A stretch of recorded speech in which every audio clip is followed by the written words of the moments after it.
I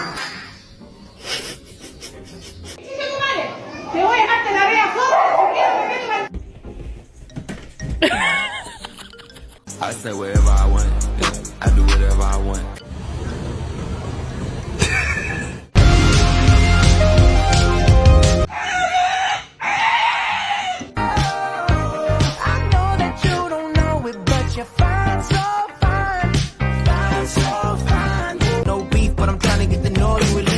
Take my talking to your own. I can keep it chill like the Soviet blonde.